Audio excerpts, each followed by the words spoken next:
en tout point semblable à lui, jusqu'à devenir la statue parfaite du Christ. Son image et avoir son identité. Avoir son image et son identité. Mais son image, c'est ça, apprendre l'obéissance à Dieu.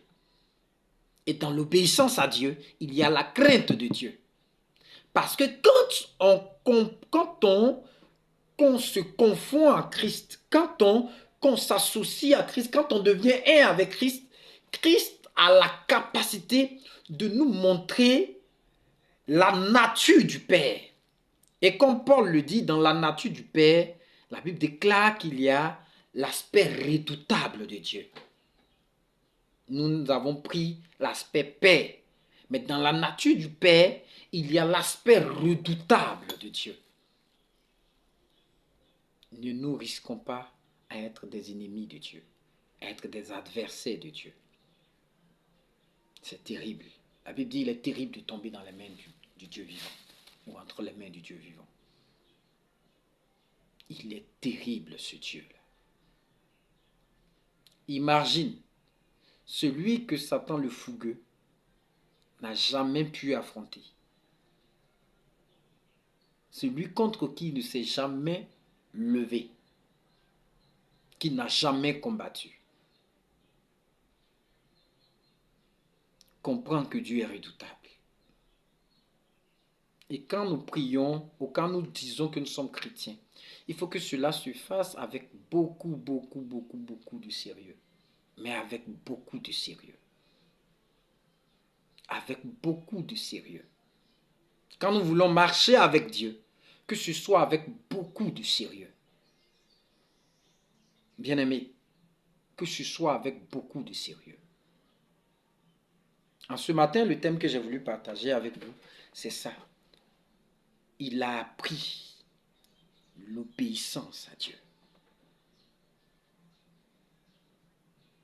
Si lui qui est Christ a appris l'obéissance à Dieu, nous qui sommes ses disciples, nous devons encore plus être conscients de ce que c'est cette obéissance-là, cette humilité, cette soumission à Dieu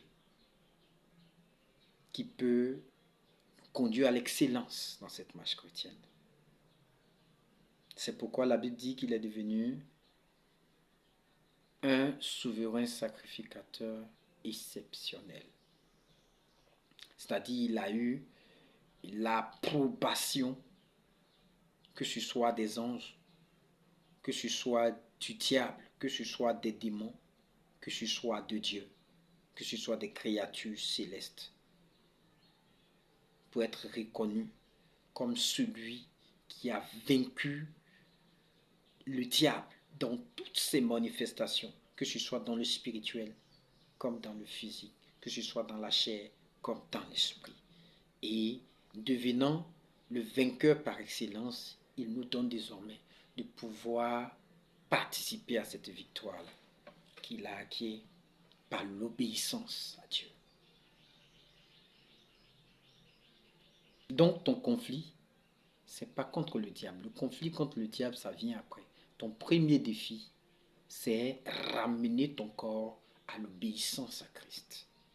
Et comme Christ a ramené son corps ou sa chair à l'obéissance à Dieu. Que Dieu nous bénisse.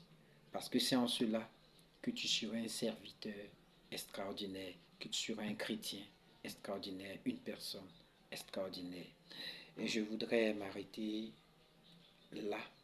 Et vraiment que Dieu nous bénisse et qui nous aide à être vraiment des personnes qui ont Christ pour modèle et qui s'efforcent à se livrer à toute forme d'activité spirituelle participant à dompter ou à configurer notre chair de manière à nous soumettre à Dieu. Et c'est cela le service que Dieu attend de nous, le service excellent. Que Dieu nous bénisse. Et shalom à tous. quelle que soit la situation que vous traversez, quel que soit le lieu où vous êtes. Que Dieu vous bénisse et que Dieu vous assiste. Pour ceux qui sont chrétiens, que Dieu vous fortifie dans cette marche. Et pour ceux qui ont envie de se lancer dans la vie chrétienne, que Dieu vous aide à pouvoir être conscient de ces choses-là. Pour ceux aussi qui jusqu'à présent méprisent Dieu, je vous invite à vraiment vous asseoir et à réfléchir. Christ n'est pas une arnaque.